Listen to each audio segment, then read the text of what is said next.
All right, good evening, everyone. We are now back in open session, and next up on our agenda is the communications and board calendar.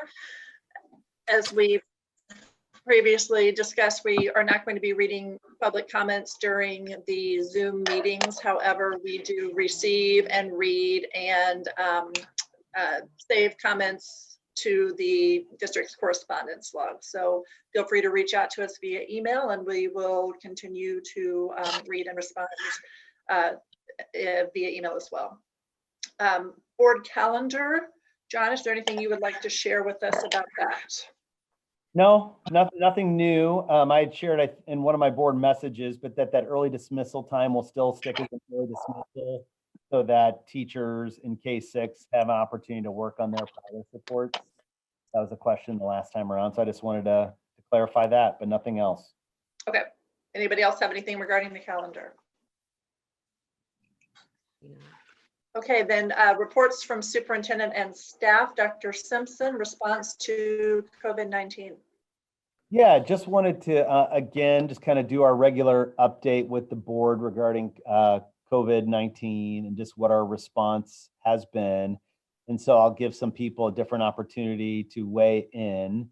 Katina Lyles is here, thank you. The head of our SSD partnership, the administrator, responsible administrator. So she'll be able to share a little bit about how students with IEPs are being served through the process.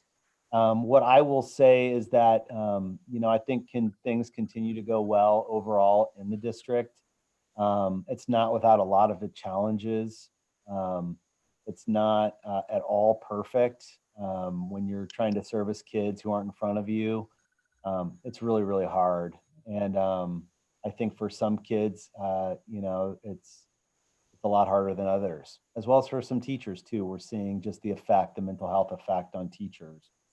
One of the things that we're thinking as we continue to try and improve our practices regular is we're spending a lot of time thinking about both the summer and beyond into how do we re-enter into school, and knowing that when the time is for school to open, that we just don't have everybody walk through the door and say, okay, go to class. And so we've been talking about that a lot as a school district, and we also are having regional meetings now on a weekly basis to talk about how does that possibly look. Some of the challenges that we're facing is, one, again, we're not epidemiologists, so we're not experts in disease management or anything. And it's clear that health departments are not consistent or not all reading the same playbook in terms of guidelines for possible reentry. So for example, I've heard reports for one particular health department, county health department, that they are thinking of restricting students, making sure that each student in a space has at least 30 square feet. So this particular area, the school district, not St. Louis County, just speaking to, like, they felt their classrooms would be big enough to accommodate that, but that they were worried about lunchrooms and things like that. How would we do that? Would we be able to have extracurriculars? And then you have other health departments that are talking about possibly throwing out the idea of them determining whether a school can open or not. So St. Louis County has always told us all along that they're not going to tell us whether or not they can open, but they would help guide our decision making. So we've asked St. Louis County, the health department, if they would develop some guidelines to support our reentry. So that's what we'll be doing there. So with that, I will turn it over to my team. There were some different inquiries and have them each have a chance to respond. So whoever wants to dive in, dive in. I'll go. So good evening, everyone. Some of the questions that were posed were wanting to know specifically, and just to review some of the things that were changes as far as graduation requirements for our seniors. There are a lot of things across the state that students have to go through, and the state did a lot of work in waiving a lot of those requirements. So for this year's seniors, they waived the requirement of them having to go through the CPR and the Heimlich maneuver training. They no longer have to show that they passed the Missouri and the US Constitution test, if that was still pending for them, as well as the civics assessment for all seniors. And then for if you were a graduating senior and you still had EOCs that you were planning to take, those would be waived for them as well, in order to allow them to graduate without concern. In addition, it's not for seniors particularly, but some of the other things that were waived, the end of the year dyslexia assessment for our kindergarten through third grade students, that has been waived for the end of the school year, as well as the PE assessments for our 5th and I believe 8th grade students that are required every year. That has been waived as well. Any questions around those? Okay. Sorry, Chris. Apologies. That's okay. Trying to find the unmute button, the things like that. So can you? We had a note from that's in the correspondence log, I think, from Amy Wilson, that outlined some instances and some concerns that she had, and I suspect she's by no means the only one who has a child who's having who's finding that away from sort of the people sort of seeing him daily and seeing their child daily, being able to sort of respond. Is there anything, so I appreciate what you said in terms of the state waiving various things. I'm wondering, to the extent that a child has not done as well in this environment, is there anything that we can do? Perhaps there's something we can do after sort of, graduation might normally have occurred to try to help that child get back on track.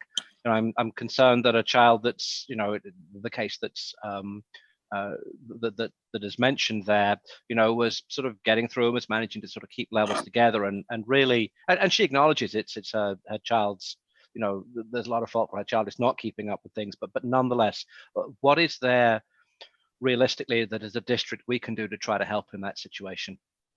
Well, I think in that particular situation, I've talked with Dr. Irvin and at length about that particular situation and about our grading policy as a whole.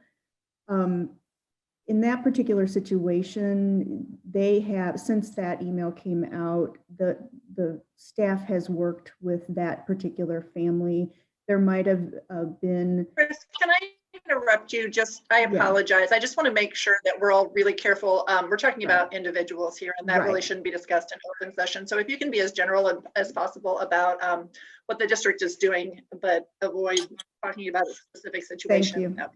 Thank you. Amy, I apologize. I should have been mindful of that, and I should have phrased it differently. So my apologies there. Okay. Just be careful going forward. Thanks. Yes. Thank you. I think the grading that we've put in place for the high school is that no harm, hold harmless grading, so that if the achievement that was being obtained prior to distance learning is better than what is occurring during the distance learning portion, whatever is the highest, it will be the grade that is achieved. And so what we have talked with the administrators about is that we want to, first of all, make sure that the teachers are reaching out to any student who might be struggling, and making sure that we're doing everything we can. I am of the take that I would rather err on the side of what is best for kids rather than err on the side of 100% following the curriculum, right? Everybody is dealing with this in their own way, and they have their own situations at home. And so I've been assured by Dr. Irvin and all the principals that children will not be penalized. I would rather give them the benefit of the doubt for the different types of grading and the different lessons that are going on at this time. Did I answer your question, David? Yes, you did. Thank you very much. Okay. Keita, did you have a question? I did, and then I kind of thought better of it. The question was going to be, why did they cancel the U.S. Constitution? But I kind of thought about it. I was like, well, there's probably no really good feasible way to give it, and so I assume that's why. Yeah, that's. Yeah. Yes. Okay. And that was from the state. Okay. Mm-hmm. I also wanted to just quickly talk about, we did send out an online survey to our community. We received over 1,000 responses. Lots of information, all of that information and the survey results have been shared with the building principals.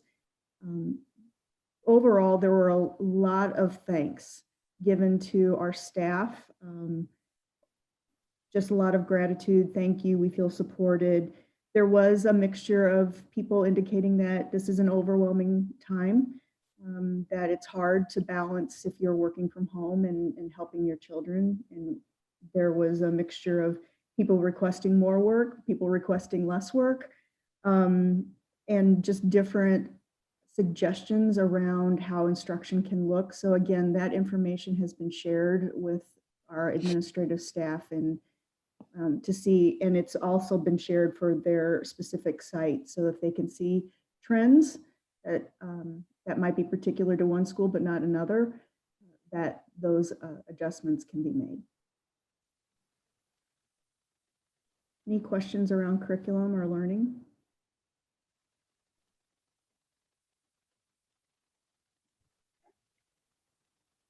Okay.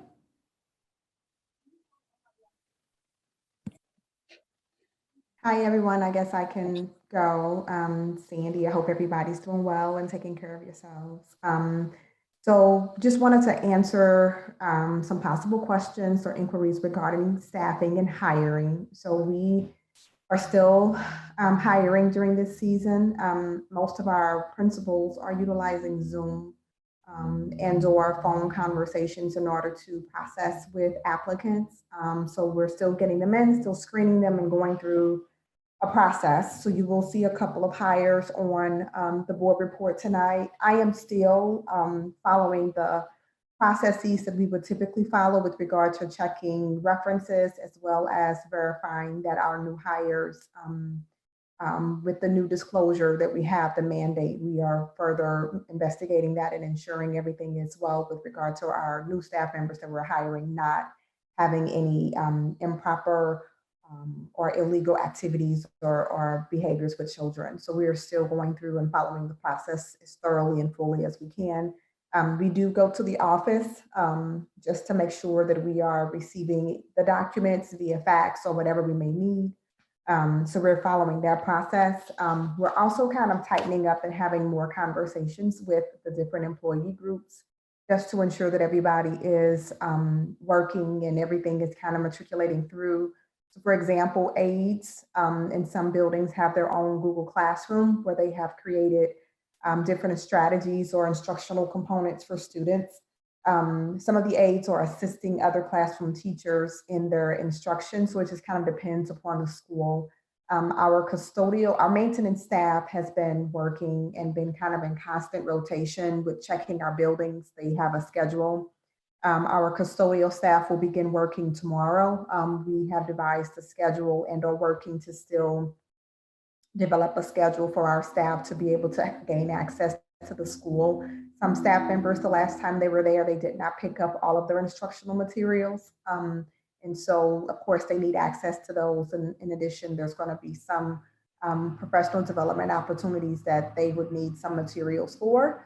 So we are scheduling time starting tomorrow, actually, for our staff to make access in the school to pick up items and kind of, we can't close out classrooms as effectively as we used to, you know, in a regular school year. So we are going to close out as best we can.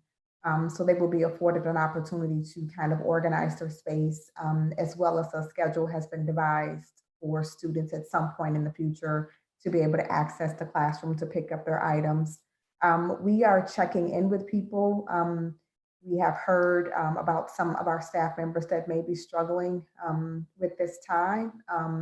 You know, some of our staff members, of course, may live alone or may have family members who have been negatively impacted by this virus. And so it is impacting people in a variety of ways. And so we are definitely reaching out. We emailed again and let people know about the options that we have for counseling, as well as live health online, as well as just resources that they have within each other and in the school.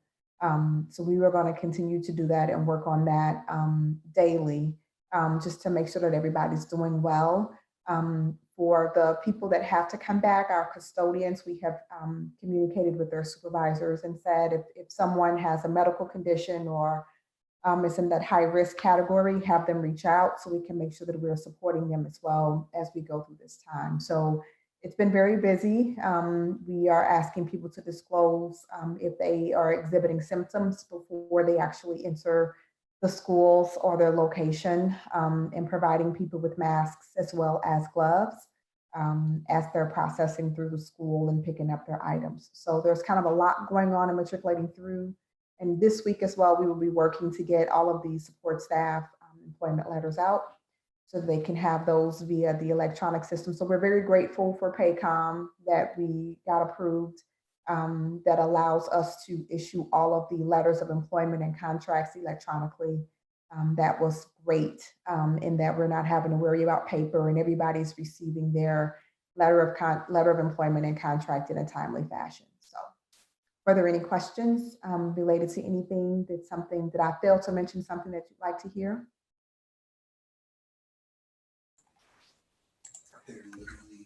Sandy, I don't know if you I don't know that you omitted it, but I'm curious for our staff that aren't full-time. Mm-hmm. And I guess what I'm thinking about are maybe our crosswalks, our crosswalk guards and our adventure staff. Adventure Club. Mm-hmm. Adventure Club, yeah. Mm-hmm. Can you speak anything to kind of how their experience is throughout this? Are they feeling supported? My guess is, I don't know. Yeah, I think they are to a certain degree, but I think they understand and know that, you know, especially for Adventure Club, with us not having summer school, we're not needing Adventure Club staff. And so I think the reality of, you know, possibly applying for unemployment and some of those other components are becoming, you know, even more real for them as we enter into the month of May. Is that next week or at the end of this week? We're in May. And so we are scheduling a time to try to get with them and get before them to provide them with any support. If they file for unemployment, it will not be, you know, we will make sure we process and retreat everything as respectfully and as timely as we possibly can. I do know, unfortunately, that the unemployment system has been overburdened and has crashed a couple of times. And so we have heard from some of them and they're letting them know as soon as we get whatever we can and get everything through per their request. But there is some anxiety there, and rightfully so. More so, I think, from our Adventure Club staff than anything else. And so, you know, how do you provide support and what do? You can't bring people in to talk to them, to reassure them. You know, you're over the phone or sending an email, which is really, really hard. And so we're just trying to, so today we connected an employee with another employee that were friends, but they just hadn't talked. And it was like, you know, maybe we can do this to kind of help. And so when you're not around people, you kind of forget, like if you're a month removed now, if not more. And so just trying to find some different ways, but unfortunately it just, you know, the timing is what it is and we're moving closer to that point. So I don't know. It's very hectic for a number of them and for all of us. Yeah.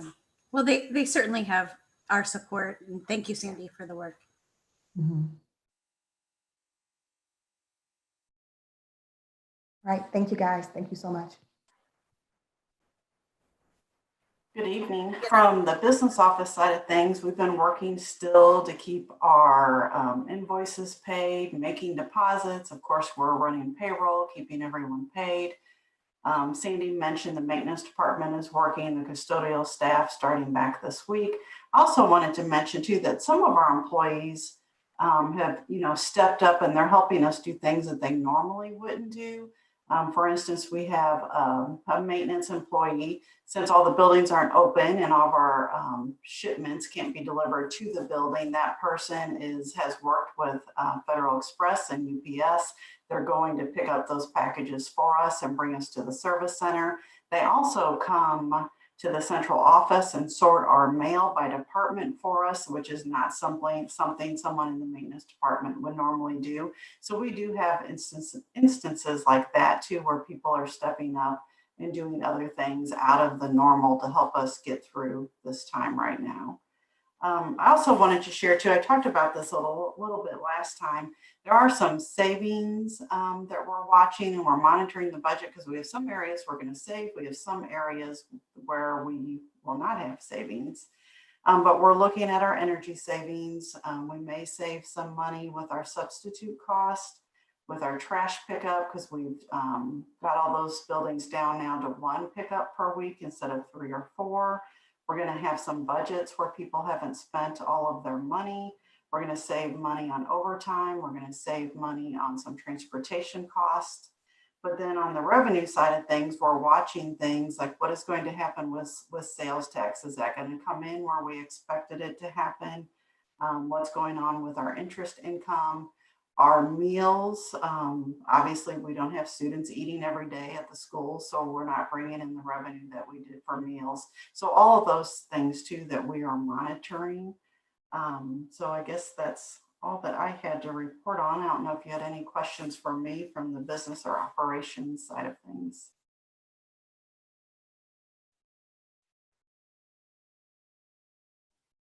I don't have a question, but I will just comment that I love hearing that we're being resourceful about keeping people busy, and that our folks are willing to pitch in and do things that may not be in their job description. I think that's great. David, did you have a question? So I was just going to ask, I mean, to the extent that sales taxes, I mean, presumably they are undoubtedly going to come in lower than expected. At what point are you going to think about doing budget reprojections to sort of reflect the impact of the various positives and negatives that you've described? Yeah, that's a very good question. So I was looking at bringing that to the board in either May or June, because we will have some adjustments. The thing is, right now, we don't know what's going to be adjusted. Desi's not sure either exactly what's going to happen. We had a conservative number in sales tax. I was hoping that was going to hold through the end of the year, but I'm not so sure about that right now. Unfortunately, even Desi doesn't know, so we don't have good numbers really to share at this point. Okay, thank you very much. I have a question. It actually might be more for Sandy though, and it's just about do we have? I know that Mrs. Keller mentioned the Adventure Club employees. I'm just wondering if there's any other employees or administrators that we've had to furlough or anything of that sort that we're able to speak to or not? Yeah, no, we've not. Can you guys hear me okay? Yeah. We have not had to furlough anyone currently at this time. We have been working our best to try to not do that, but we do understand and know that that time will come to an end at the end of the school year. And so we are just kind of trying to prepare and develop and really think through those employee groups and what that will look like. The other question is that we're having to consider is that you do have some coaches who begin work with students in the summer for those fall sports. And what that would or could look like. If not, if we're not back, if we are back, and what are those things are gonna look like. So summer workers is another component. We typically have high schoolers that come and help. They may paint or, help do some, exterior work, cutting grass or things like that. Will we be able to do those things? I don't know holistically. So currently right now, I think we're okay. I think once we hit the end of May, the reality of those employees, potentially them, having to file for unemployment or whatever that is, will become a reality. And then what will those midsummer, early fall employment look like for those people that typically were in place but may not be? But I don't know what the order will be or what St. Louis County will have for us around that time. So it's hard. It's extremely hard. I know our current governor's orders in place through May 3rd, I believe. So once those adjustments are made, what adjustments will be made for St. Louis County? And then what are those implications for us and what that date is? So it's really hard for me to help assist them in a lot of ways because I don't have definitive dates to work with.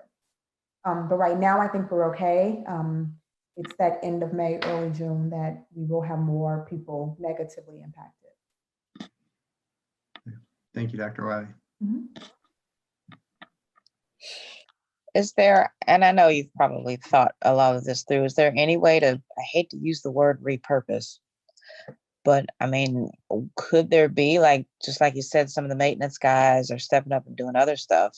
Could there be other things throughout the district that maybe some of the adventure club people could, you know what I mean, kind of step in and do so that maybe they're not as negatively impacted?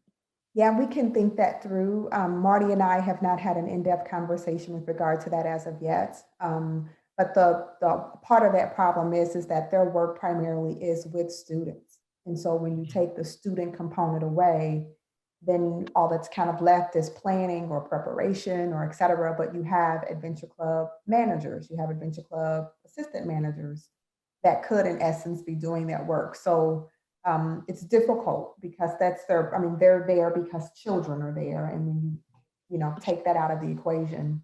So I know that we have been thinking through, and I know that, sometimes that training that you would do in the summer, maybe you're going to do it now. Things that you didn't have time to do, you're trying to knock that out now, but then what does that leave for the summer, right? Because you kind of filled up that time now. So it's just really icky, for lack of a better word, right now. Understood. But we will continue to think it through and see if something else presents itself, what that could or would that look like. I think that's a situation we're just kind of as school districts all facing right now. Is our approach has been pretty consistent with other places, and with what a lot of people are saying that there'll likely be another peak in the fall. How do you we were thoughtful and just around our office here doing cross training with different people, just not knowing who might get sick or who might be caring for somebody who's sick. Now we already did that in advance, a lot of our operations in advance of COVID-19, but that's something that we've had to be much more sensitive to. Sherry's helping out in the business department right now, trying to support them with some different things. And so I think we have to be mindful of just how do we do it now, but then how do we do it moving forward and being flexible with staff. And again, you think of something like Adventure Club that, when I give those restrictions that a health department shared, well, one, we've got this goal we've been trying for years to try and make that an accessible program to everybody. But we'll have 150 kids in a program that primarily meets an elementary school cafeteria, a gymnasium, in these spots. Well, in August, how does that even look? Will we even know? How do we communicate that? How do we staff for what could be a program that maybe is more limited compared to its existing right now, and knowing that the parents won't be happy with that, understandably, because they need childcare. So it's just the amount of stuff that we're having to problem solve and think through at this moment is pretty remarkable. But we definitely know that we only have so much funding and we've got to be resourceful. Mhm. So we have to make decisions.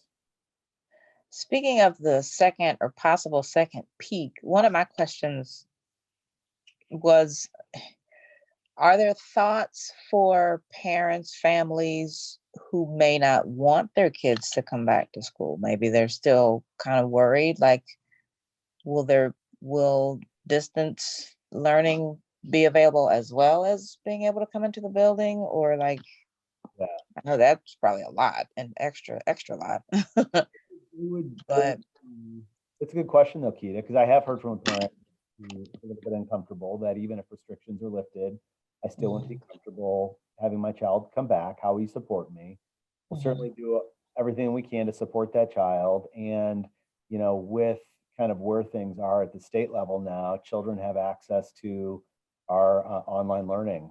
So any child can actually do that right now, elementary school age through high school age, take coursework through launch right now. And so that's a lot of what our summer program is probably going to look like. We're moving that way, but that will be an option. There's been some discussion. I've been in conversation with people who have wondered, you know, will more people stay at home?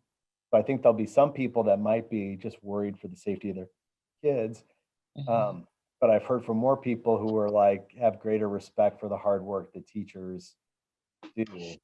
absolutely. That's me. And I do think too that we will see likely probably an increase to what we saw in 2008, 2009 with the turn in the economy. We saw a lot more people. Remember, we were number 2 in the region in terms of private public school children that came into our school system due to the change in the economy. And then the product that we provide in Webster is good. So once they were here, they stayed. So that'll be another thing which will have, it's always good, but again, maybe increasing your size a little bit. So that option does exist for parents who want it. It did so even before we started this online learning. Right. Thank you. Yep. Katina, do you want to jump in? You haven't had a. Sure. Appreciate you being here. Thank you. I'm Katina Lyles, the Director of Special Education. And Dr. Simpson and I touched bases, and he asked if I could share a bit about what programming looks like for students with IEPs. So as we were talking about earlier, I'll give some examples, but I wouldn't be specific enough that it might identify a student. In general, students with IEPs are accessing learning plans in the same way, using the same types of resources as students without IEPs. So they're using some of the same learning platforms like Google Classroom and Zoom, for example. Of course, our goal is to keep students connected with teachers and engaged in learning activities. So any students and families that required access to technology for learning, depending upon the situation, you know, if it was a device or a hotspot, Webster Groves School District provided that as they did for students in general. But if it was something that was specific to a student's IEP, like a specialized device, then Special School District provided that, and many of those students took those devices home. That could have been an iPad, it could have been a talker or a computer or an enlarged screen, for example. And some of the ways that students have accessed, one example is, I'm thinking of a population of students who have more significant needs during the typical school day, would need adult supports to navigate the environment. And in a couple of classes that come to mind, all of those students are actually accessing online learning. They are attending Zoom meetings. Many of the students are responding with Flipgrid on Google Classroom, so interacting and communicating with both their teachers as well as with their peers. From the material standpoint, students and families that are unable to access, they may be provided that via an email. There are not very many cases where students have needed something mailed home or brought to them, but that has happened and that has been provided in those cases. Another good example is I'm thinking of some of our elementary students who require more visual aids to access their work. And so we may be providing those for a family via email for them to print out, but then you would have someone who might model for the parent how to use a first then chart, where basically a student who accesses a structured day and they know what's coming next. It would help support that parent in how to use that with a child. So that might happen via a Zoom session with the parent for modeling, and then also there are opportunities to Zoom with students as well.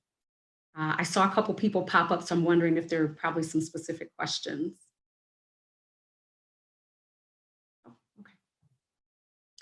One other example I thought I would share is around that assistive technology I touched on a bit later. We have some students who just have augmentative communication devices in order to access their learning. So if a student had a talker at school because they were not verbal, they have that talker at home. They have access to that talker at home as well. So we have really worked similarly and partnering with Webster Groves School District to ensure that we're getting that feedback from parents and learning what's going well and what's not going well. We're seeing some of the same, as in you may have a parent who says too much, no more for me, and you have a parent that may say, I want more. And so the key here for us is just continuing to communicate so that we find out more about individual needs of students and parents as we process through this time.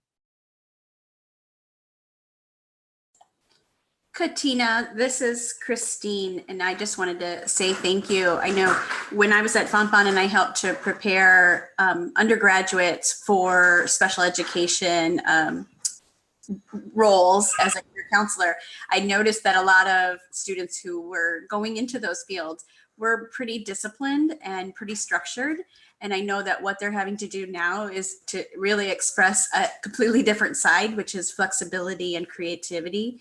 I hear my husband every once in a while meeting with special ed teachers, with students, and the amount of flexibility and creativity they're showing has really been remarkable. So thank you, and thank them for me.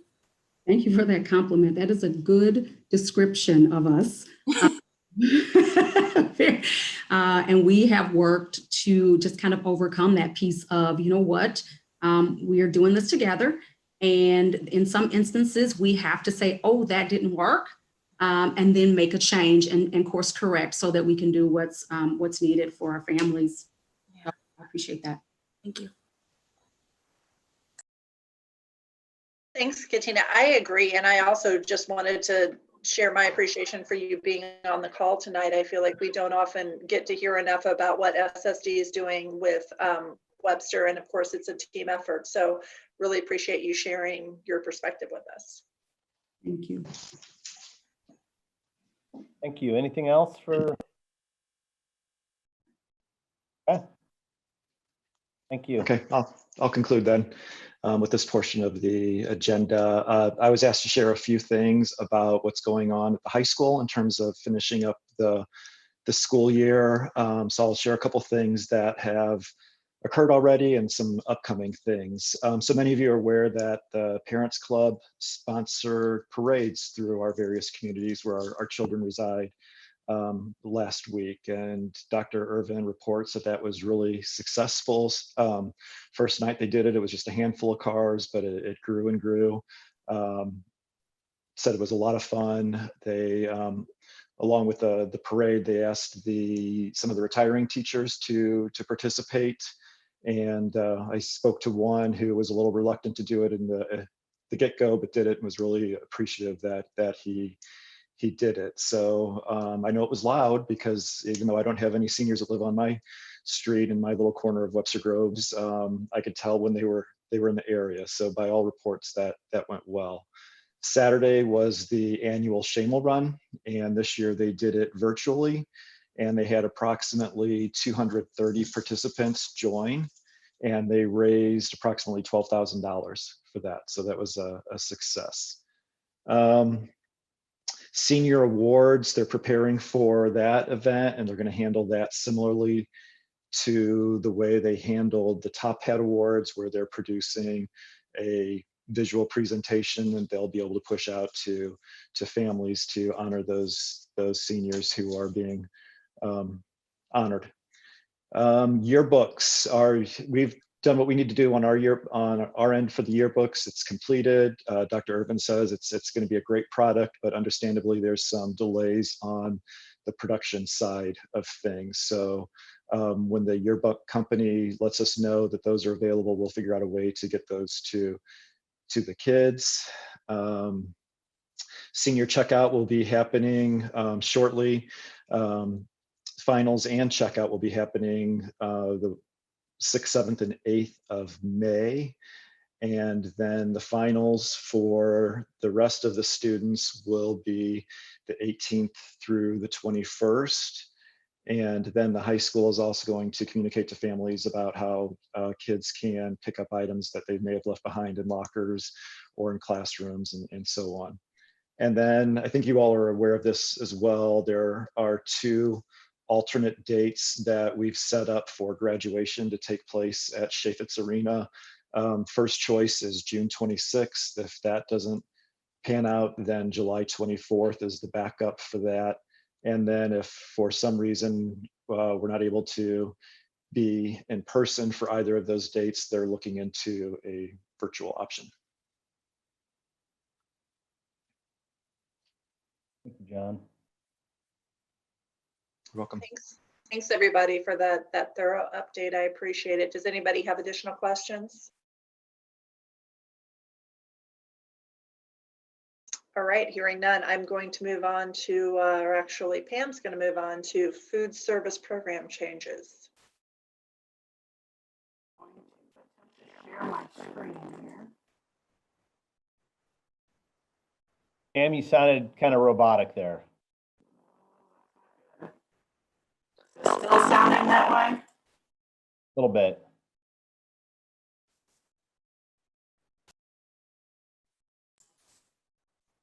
Do you want to try turning off your video for a moment? That may that you may get better reception, then you won't be using as much bandwidth. No, that's not working. I am going to log out and back in. She said she's going to log back Yeah. out. Yeah, I heard that part. Can you please say, Luke, I am your father? That's good. This is why I now do all my Zooms in the office. Hard.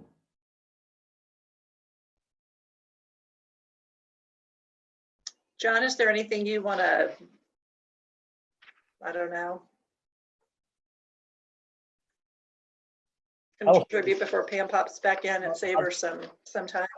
Yeah, I think, well, on the food service piece, Nancy, do you want to jump in? Also, Nancy's here, our food service, our wonderful food service leader.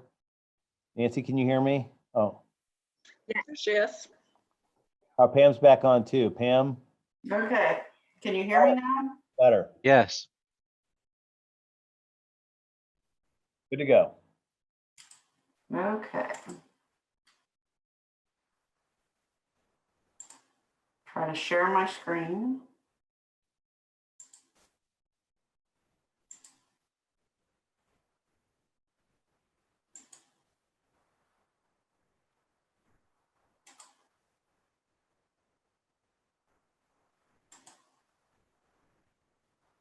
Okay, I assume everyone can see the PowerPoint. Yeah, I can see it. Thank you. I'm presuming others can too. I can see it. So the Webster Grove School District has been very fortunate and hasn't had to raise their lunch prices in several years, in 5 to 6 years. With the increase in meal prices that are suggested, the district will be able to keep up with the higher food cost and the minimum wage increases that are coming down the line. The minimum wage for Chartwell's needs to be $12 by January 1st of 2023. Right now, they have some employee categories that are starting at $10 an hour. So lower meal prices, we do have lower meal prices than other districts. And I've got to, hold on a second, move this. We're also looking at raising the prices, but still trying to keep those prices low for our families. One of the things too, and we'll talk about a little bit further, is we right now don't have, like in the budget this year, there was no budget for repairing or replacing any equipment. So if we were able to increase the price, that would help with that also.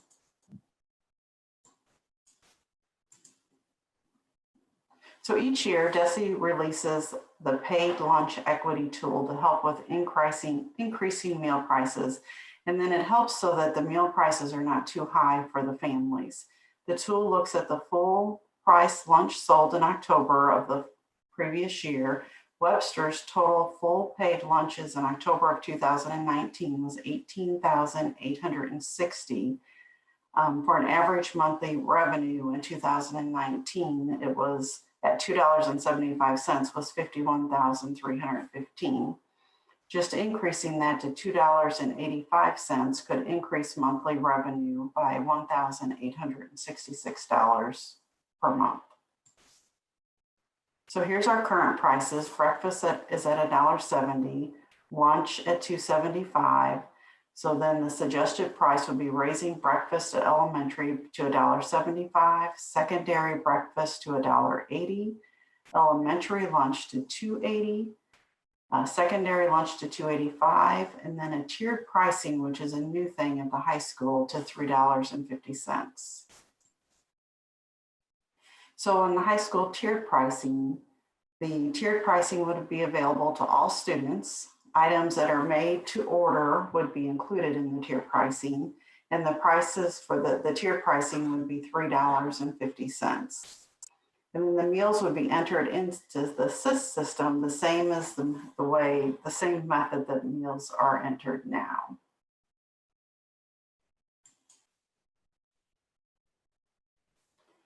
So some of the benefits. So for the students, it's going to increase quality, increase variety, and they'll have more customization options. For the district, it's going to increase participation, help balance expenses. We'll have a higher profit margin. This year, right now, our year-to-date totals, we are $33,000 in the red. We are expecting that to have a slight profit by the end of the year. But as I mentioned earlier, there's nothing in the budget for any equipment repairs or purchases. Another benefit would be that it increases the program quality. It keeps students on campus during lunch. And then for Chartwell's, there's also benefits of increasing the program quality, increasing student satisfaction, and increasing client satisfaction. So here's a sample of a tier at the high school. So the base would be a chicken patty sandwich. The tier 1 would be all white meat chicken sandwich, grilled, breaded, and spicy. Then tier 2 would be a homemade panini sandwich with all white meat chicken. And you can kind of see the different options there too. I won't read all of them to you. Then another option here would be a base would be a turkey and cheese sub sandwich, a ham and cheese sub, sun butter and jelly sandwich, or you could have tier 1, which is roast beef and Swiss, grilled all white meat and chicken club, homemade white meat chicken salad sub, or the tier 2 would be the vegetable muffaletta.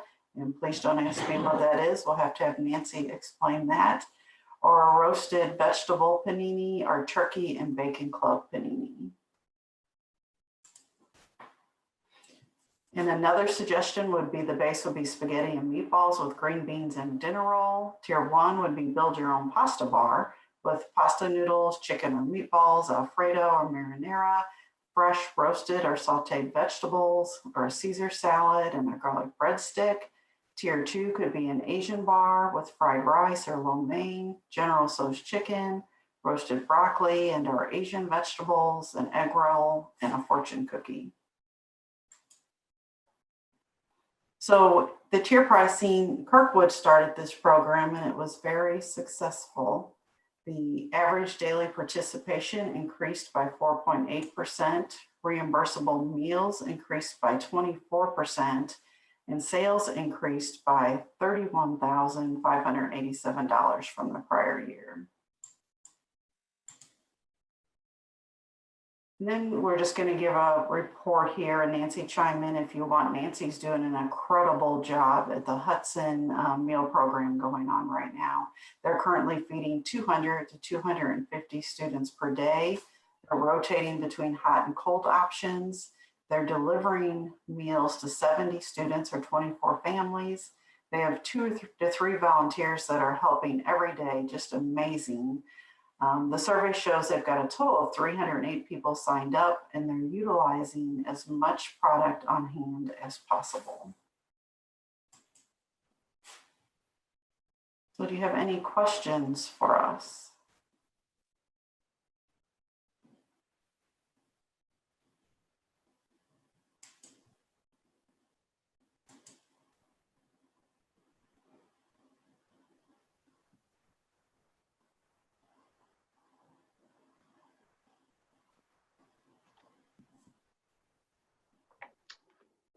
Joe, did you have a question? I don't have a question. I was just going to say I don't have a question. huge thank you to Nancy Right. for the Hudson program and feeding those kids that otherwise would not have the meals that they're getting. That's a great service. You're welcome. The delivery, that's amazing. Yes. So nice. Okay, well, Joe beat me to it, so so good. I just echo what Joe said. And I'll just make my obligatory and predictable comment that I'm happy to see so many vegetarian options at the high school. Keep it up. Thanks. Now, if you can just find a way to get the kids to eat them, that will be truly. No, that will mine truly be always the moment. wanted them and couldn't find them. So I think there are a lot more kids that want that than you would think. So No, it's wonderful. It's out there and great to offer it. Yeah, we definitely have some takers at all levels, so it's a good thing. good. Nancy is fantastic. Nancy, would you even just briefly share them on what your kind of project with Dr. Banks is that you're working on? Yes. So for our equity project with Dr. Banks, we have, mine was to make meals more equitable to our students, which includes, haven't got a finalized plan, but we're working on having specialty meals, not just, okay, so it's soul food today, but having it throughout the menu so that they can see different ethnic groups and different types of foods throughout the school year, different times of the year, getting students involved, parents involved as much as we can to make meals more equitable for all of our students. Thanks, Nancy. Very cool. Is that at every level, grade school and high school? Yes. That's awesome. Is that like, I've often thought it'd be kind of cool if you were doing like multicultural meals that you also kind of maybe learned a little bit about that culture. Like, is that kind of part of it? Or you just offering the different meals? Is that? Yes, we could definitely make it part of that. Last year, Julie Wolk at Edgar did This Is How We Roll. It was a book of how kids eat and learn in different cultures. And we did a little bit with food service along with the book in it. So I think we could definitely work with principals and get that through the curriculum as well. That's awesome. That's awesome. Thanks for all you do, Nancy. There's a motion for the meal prices. I'll make a motion to approve the following new meal prices, starting with the 2020-21 school year. Elementary breakfast, $1.75. Secondary breakfast, $1.80. Elementary lunch, $2.80.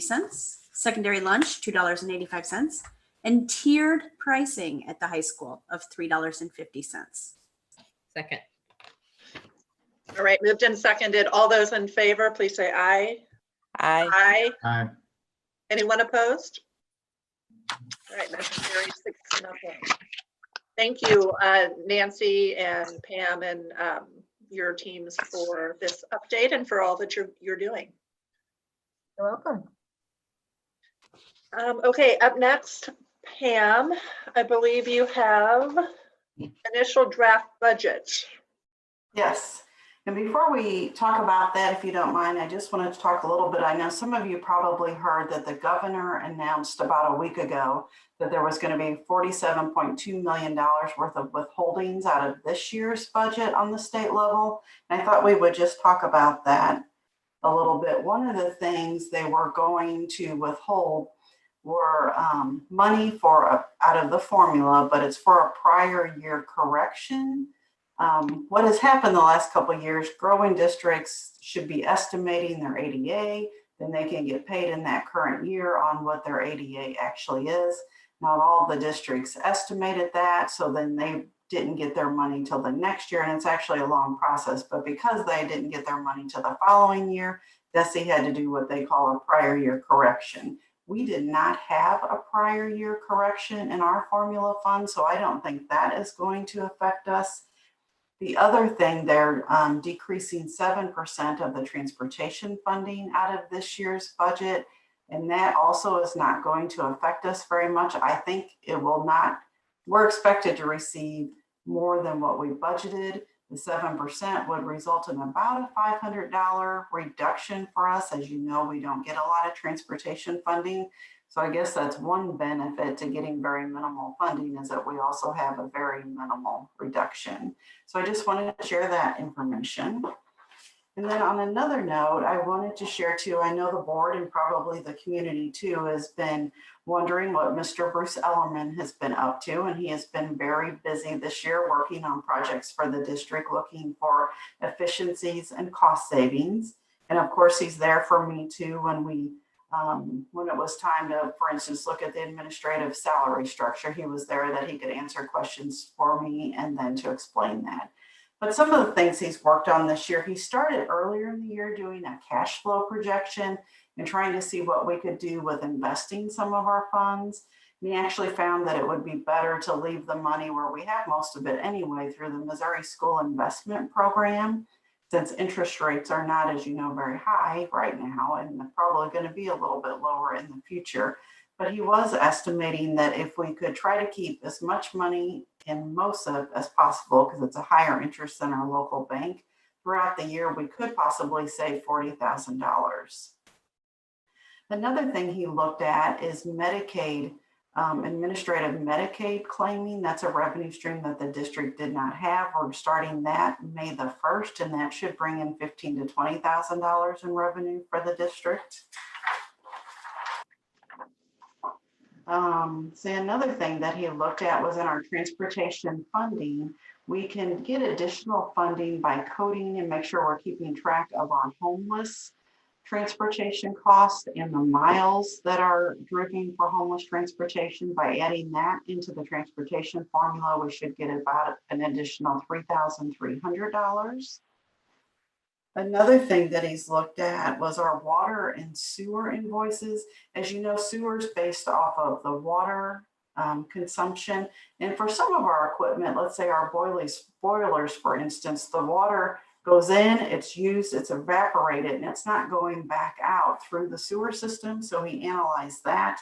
We're actually having a meter put on to measure how much that water is. And then the company is going to work with us and actually not charge us for all that as wastewater, since it's not all wastewater. The equipment is using that, or the water is evaporating. So he's estimating a savings with that of about $13,600. Also, as he was monitoring utility bills throughout the districts, he found a couple of buildings actually had a really high water usage. And after he looked at those, found in two of the buildings at Clark and at Bristol, we had some equipment that wasn't working quite right on some ice makers, causing us to use more water than we should. That could save us $5,000 a year. If that wouldn't have been fixed, it would have been about an additional $5,000 cost. Another thing he was looking at was our trash, our waste hauling invoices, our usage, trying to determine if we had the right number of pickups each week. And also looking at, should we be locking those dumpsters so other items aren't being put in the dumpsters? And also he worked with a cooperative through several other school districts, and those services are actually out to bid right now. He's estimating we could save about $16,000 through this process. Another area he looked at was our state assessed railroad and utility revenue.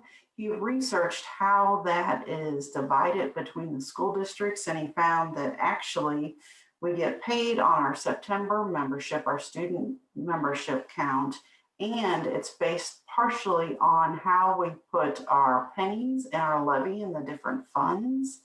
So he said, depending on what our budget needs are each year, if we could transfer 8 cents into the capital projects fund, we could raise about $1,250 per penny, so a total of almost $10,000. So that's something we'll be looking at when we approve the tax rate in the fall. Go on to my next page here. He's been looking at electricity usage for different things. Some things like even just recently, he was looking at maybe if we change the light fixtures at Moss Field, we'll have some energy savings. And also looking at our rating, there's a tariff schedule, and he found that Ambrose could be on a different schedule and get a little bit lower charges. We could save $1,400 at Walter Ambrose and about $4,400 if we can replace the Moss Field light fixtures. Then one of the most recent things he did was our copy machine company. He contacted them and said, hey, right now we're not in the buildings. We don't have a very high usage. Would you be able to give us a credit? And they actually said, yes, they would. They're working with us. They said they very much value our partnership. So for the next, let's see, 4.5 months, they're going to credit $4,200 a month to our bill for a total savings of $19,000 there. Altogether, the savings that he's come up with this year total a possible $169,000. Do you have any questions on that? Well, that's certainly the most Bruce report I've ever heard without Bruce being in the room. Who else thinks to look for this stuff? That just amazes me. So good for him. Also, with regard to the suggestion to keep our money in the MOSIT program, for those of you who do not know, I am on the board of directors for that program, so we're charged with its oversight. And not only is it are they giving better interest rates, as Pam mentioned, but it's an incredibly stable and well-run organization. So kudos to Bruce for that recommendation, and I wholeheartedly agree with that. Yeah, Pam, I just had a quick question, knowing that this could potentially be a very hot topic at the MSBA annual conference. I don't know, like Bruce's Best or something. But I mean, if he's looking at projects that could potentially save us over $150,000, I can't imagine that other districts wouldn't be quite interested in some of the ways that he would. Yeah, that's a very good idea.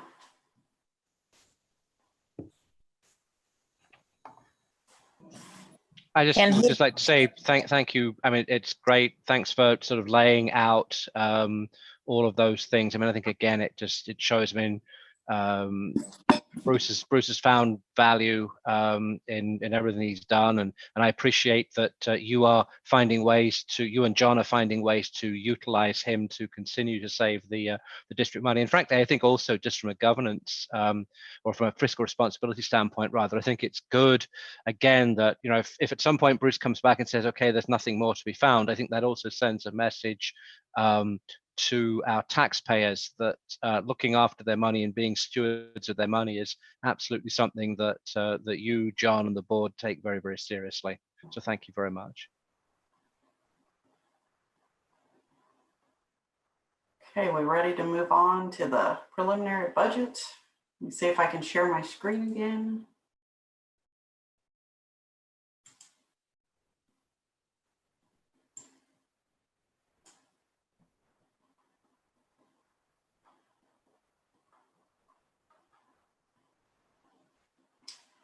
Okay, can you see that? My screen is not looking right. Yes. Yes, you can see it. Okay. So the budget goals. So obviously we want to provide the resources to promote a learning environment that is challenging and supportive of all students. We want to ensure there's strong fiscal and operational management. We want to maintain class sizes, and we want to incorporate the salaries that align with the goal of being 3 to 5% over the St. Louis County median. And we want to maintain a competitive employee benefit package for our employees. We'll start by looking at local revenue, and I think I need to preface this a little bit by saying, as you know, the economy has changed a lot in the last 6 weeks. Just 6 weeks ago, I would have been bringing you a budget that looked different than this one. I was hoping in my first year we wouldn't have a deficit, but with some of the things going on, I think that is going to happen. But as you know, the budget in the district is in very good financial shape right now. We have a nice fund balance and we have reserves. The budget is in about a $500,000 deficit. That is in alignment with the projection that was made a year ago for this year's budget. But things had improved over the last year and we didn't think that was going to happen, but that is where we are today. So we'll start talking about current and delinquent tax revenue. Estimated an increase of about 1%. That has a collection rate of 97.8%. What I did was I used the average increase of assessed valuation over the last 3 years in the non-reassessment cycle. The last 2 non-reassessment cycles saw an increase of 1.7 and 1.8%. So we're hoping the 1% is a conservative number. That's an increase in operating revenue of about $400,000. And this revenue stream is expected to be about 63.5% of the total operating budget. So continuing with local revenue, our Prop C sales tax originally thought we were going to see an increase. DESE was estimating that we would be able to estimate approximately $1,065 per ADA. Our ADA we're using is 4,211. They have not given us a guidance telling us exactly what that number is going to be. They are telling us, though, to be conservative. I've dropped that down to 985, which is a 6% decrease over this year. They were expecting this year we were going to hit 1,049 per ADA. In our budget, we have 1,015 per ADA. So dropping that for next year to 985 per weighted ADA. Then our M&M surcharge, that account has been receiving several $100,000 over budget, so we're increasing that. I also wanted to point out, this is a revenue stream that can be placed in whatever fund is needed as long as the board approves that. Right now we had about $140,000 this year go into the debt service fund. So this is something that we could watch in the future. And if we decide that we would be better off placing that in the operating fund, we could do that. Our student activity receipts are projected to remain flat, and then fines and state assessed utilities are also not projected to increase. Then on the state revenue side, the formula. So the formula makes up approximately 13.8% of the operating budget. I've estimated the state adequacy target to remain the same at 6,375. This is a revenue stream that in the past, the state has protected. We have no guarantees though, so I wanted to share with you. So if it would decrease, like I said, I'm using 6,375. If it would go down to 6,350, that would be a reduction of about $160,000 in revenue. And if it went down to 6,300, it would be about $342,000 reduction. So the one thing that I have reduced in this calculation is summer school. As you can imagine, we're not thinking that we can have our regular summer school, the brick and mortar summer school this year. So I've estimated a decrease in the summer school ADA by 50%. That is decreasing our receipts about $160,000 from this year's budget, or $200,000 from what is expected in this year's budget. Another state revenue, we talked about this a little bit, is transportation. So we have the things that, the coding things that Bruce had found.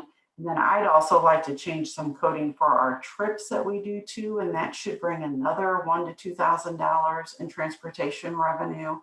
So this is an area that a lot of times the state does withhold revenue from, but it's such a small amount of our overall budget that I don't think it's going to affect us that much. Like I said, this year we're looking to lose maybe $500, and in the future, if they reduce it, it could be maybe $2,000 or $3,000, but it will not be a big revenue loss for us. Parents as teachers, originally from information I was getting a month or two ago, had increased that by $5,000. We'll continue to watch that to see if that's going to hold true or not, or if we need to keep that area flat. Federal funds, federal food service, there's no changes at this time. We're still monitoring that side of the budget, and we'll have a change for that when we bring the budget back in June for you to approve. Medicaid, I mentioned this. This is a new revenue stream that Mr. Elliman had worked on. We're estimating that'll be $15,000 next year. Then on title funding, we just found out that we're receiving an additional $25,000 in Title I funding. I haven't not put that in the budget yet because I'll need to figure out, or I won't figure it out. I'll let Chris and her department figure out what we're going to do with that money, and then we'll do a corresponding expenditure offset for that. And we'll bring that to the board in June also. Now on the expenditure side, so we have our salary improvements that I mentioned earlier with a goal of being 3 to 5% over the St. Louis County median. The teachers are 5% over the median, everyone else is 3%. We have a 4.5% estimated increase in health insurance. That's what our insurance broker is telling us right now. We will get that final number in May, and we still will take that information then to the insurance committee to make a final decision on how that should be split out and the cost sharing on that. So right now I have the 4.5% in the budget, and then we're expecting a 5% decrease in our dental insurance. Then of course, there's also increases for retirement, Social Security, and Medicare that go along with the raises. Some other expenditure considerations, our purchase services are increasing $108,000. We had some things we removed. We had a one-time payment to Paycom for the implementation of that system that was removed, and our redistricting consultant, that fee was removed. Then we had to increase it for transportation and make some for regular transportation, mainly for homeless transportation. That is a category that has really increased in the last couple of years. And we also have a consultant at Steger Gibbons in there. Utility accounts, we've increased those by 5%, and that is, most of that is going to our gas account. Our supply accounts have decreased $100,000, and that's various accounts, taking away some of the rollover from last year that was in the budget, and a couple other accounts that just had a little excess in there that we could reduce. And we're going to continue to analyze all of those accounts to see if there are any other areas that should be adjusted. And if we find out that there are areas that should be adjusted, we'll bring that to the board in the June meeting when you approve the budget also. So now to look at the debt service fund, comparing the current year budget to the next year's budget, you see our revenue is projected to go down a little bit. Part of that is due to the subsidy, but I really wanted to point out the M&M surtax here is the $114,000 that was budgeted this year, estimated to be $125,000 for next year. We actually received $140,000 this year. That's the revenue stream that if we wanted to, we could move that to an operating fund. Now on the debt service expenditures, our principal payments are going up a little bit, but our interest payments are going down due to some refundings that have been done recently. So our total expenditures are 5.2 million, leaving us with a positive balance of $821,000 in the debt service fund. So in summary, total revenues are expected to go up about $460,000. Expenditures are projected to go up $975,000, creating a budget deficit of $522,000. So here, just breaking down the different categories of revenue. Our revenue is at $64 million. There's another spreadsheet in the packet that may be easier to look at than some of these screens on the PowerPoint. I won't go over all of these, but just wanted to share with you here, our current and delinquent property tax revenue is making up 64% of the budget. Prop C sales tax is 6%. The other local is at 13%. So that would be our food service lunch monies that are deposited, our student activity accounts and things like that. County is just 1% of the budget. State revenue is 15%, and federal revenue is also just at 1%. In the expenditure category, we're at a total of $64.5 million. Oh my goodness, what happened to that? So the rest of this is not showing up. That was 61% is our salary and benefits. Get my paper copy out here. I'm sorry, I have no idea what just happened there. And then health insurance is making up 8% of the total. Then other benefits are 10%. So the other benefits would be the retirement, Social Security, and Medicare. And then purchase services are the green, 10% of the budget. And supplies are the next category, the 6% of the budget. And then utilities are making up 2% of the budget, and our capital outlay is 3%. And this, again, this is in the board packet. It might be a little bit easier to read. I mainly just wanted to point out on here the bottom line, the green line. So as you can see, our operating funds are at 522,000 negative, which is about where the budget was projected last year. I hope, though, we weren't going to be at this point, but we are still analyzing accounts right now to see if we have any more efficiencies that we can put into the budget. But also on the revenue side, be very closely watching what's going on at the state level to determine if we need to make any adjustments there. And then this shows the projection going out, basically using a lot of the same assumptions from this year to the next year.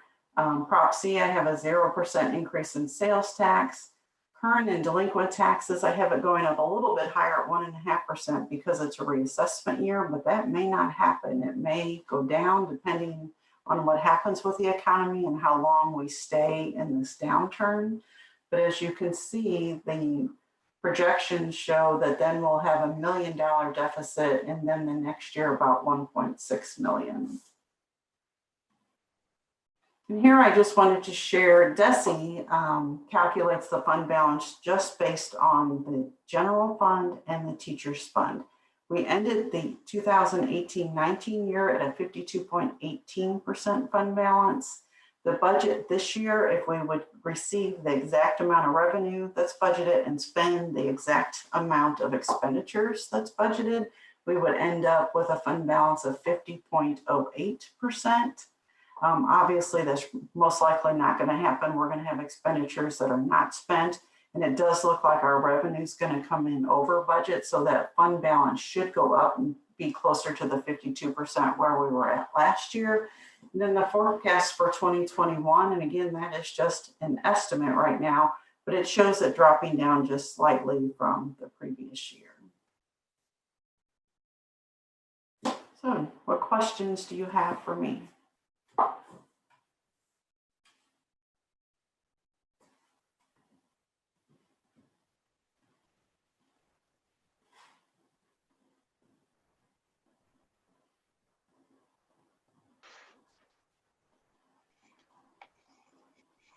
No questions for Pam?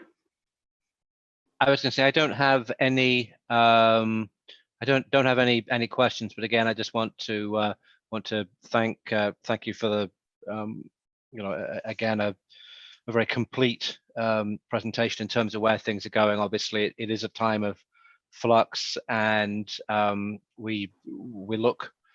Obviously, when you get a better idea, I know you'll come back with just some more presentations and more information for us. And I guess, yeah, I mean, the property taxes is the ones that once you know some more, I mean, if we just think in terms of where our revenue comes from and what the impact there of a decline will be, so in the light of Hancock and things like that, I think just, when you can share more with us, certainly be interested in hearing that. So thank you very much. All right, thanks, ma'am. At this point, I will entertain a motion to approve the consent agenda.